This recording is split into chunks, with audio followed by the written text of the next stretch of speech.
అసలు ఏంటి మీకు ఎప్పుడైనా చెప్పిందా శిరీష ఇట్లా వినయ్కి నాకు గొడవలు జరుగుతున్నాయని మాట్లాడుతుంటుందా? మీరు సిస్టర్ కదా, ఏంటి వీళ్ళిద్దరి మధ్యలో ఘర్షణ ఎప్పుడు చోటు చేసుకుంటుంది? అంటే ప్రేమించి పెళ్లి చేసుకున్నారు కదా, ఏంటి?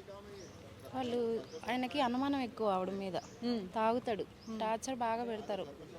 ఆ అమ్మాయి చెప్పుకోలేని కూడా కొన్ని నాకు సరిగ్గా చెప్పలేదు, కానీ రోజు తాగొస్తాం నిజమే, ఆమెకి టార్చర్ పెడతాం కూడా నిజమే. ఆ అమ్మాయిని అయితే ఆయనే కొట్టి చంపేశాడు.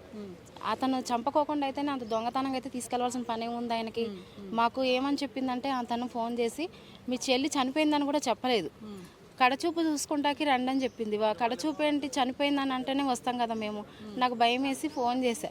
తను 2 రోజుల కిందట కూడా అక్క నాకు అదో టార్చర్ పెడుతున్నారు. మీకు చనిపోక ముందు 2 రోజుల క్రితం కాల్ చేసి మధ్యాహ్నం 2 గంటలకు ఫోన్ చేసి నేనే మామూలుగా మాట్లాడదామని చేస్తే ఫోన్ చేయట్లేదు ఏంటమ్మా అంటే, నాకు టార్చర్ ఎక్కువైపోయింది అక్క, నేను తట్టుకోలేకపోతున్నానంటే 5 నెలల కిందట కూడా అండి ఇలాగే టార్చర్ పెడితే నా దగ్గరకు వచ్చేయమన్నా, రమ్మంటే వస్తానని అంటే నేను వాళ్ళని టికెట్ బుక్ చేయమంటే మా చెల్లి వాళ్ళ ఆయన అన్నాడంట మీ అక్కలిద్దరు వాళ్ళంతా చూస్తానన్నాడు అని ఫోన్ చేస్తే నేను వాళ్ళ అత్తకు ఫోన్ చేసి మా చెల్లిని నేను తీసుకెళ్తానండి, నేను పెంచుకుంటాను, నాకు భర్త లేడు, నాకు బిడ్డ లెక్క చూసుకుంటాను, నాకు ఒక కొడుకున్నాడు, మీ ఇద్దరిని నేను చాదుకుంటానని చెప్పి రమ్మన్నా.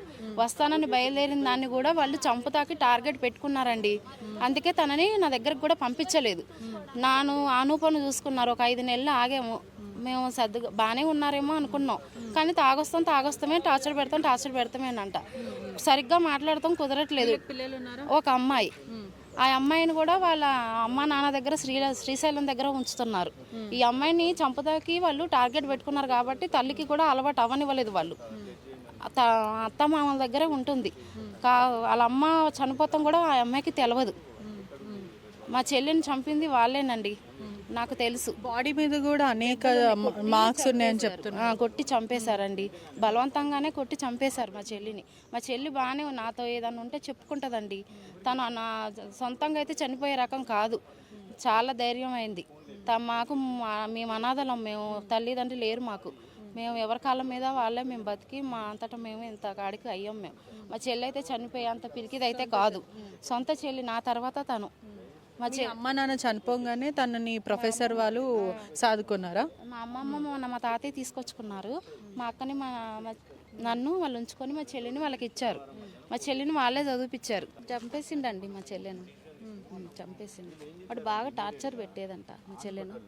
ఆ టార్చర్ వాడు ఆడబిడ్డ, వాళ్ళ అక్కలు, వాళ్ళ తల్లి చంపేసిండ్రు. ఇంకా అంతే, వాళ్ళు పెళ్ళి చేసుకున్నారు నమ్మించి చంపేసిండ్రు, దాన్ని మోసం చేసిండ్రు. ఇంకా మాకు దూరం చేసిండ్రు మా చెల్లెని. వాళ్ళకు ఒక పాప, ఇప్పటి వరకు లేదు పాప, ఇక్కడికి రాలేదంటే మీరు అర్థం చేసుకోవాలి ఇంకా వాళ్ళు ఎంత ప్లాన్డ్లో ఉన్నారో. మేము వస్తున్నామంటే కూడా ఉంచలేదు, తీసుకెళ్ళిపోయిండ్రు. మా మామయ్య వాళ్ళ ద్వారా ఇప్పుడు మా చెల్లెని చూసుకోగలుగుతున్నాం మేము. ఈ మాత్రం అన్న అంత ఇది చేసిండ్రు వాళ్ళు, మమ్మల్ని ట్యాప్ చేసి వాళ్ళు ఫస్ట్ నుంచి కూడా మాతో కాంటాక్ట్ లేకుండా ఆమెని దూరంగా ఉంచిండ్రు. మాకు ఏం చెప్పినా ఒకవేళ ఏదన్నా ఇంత చిన్న విషయం జరుగుతుంది, ఇట్లా గొడవలు అవుతున్నాయి అని చెప్తే మస్తు టార్చర్ చేసేదంట వాడు. అట్లా టార్చర్ చేస్తున్నాడు అనేసి మేము చాలా ఇబ్బంది పడేది. చివరికి చంపేసిండు వాడే.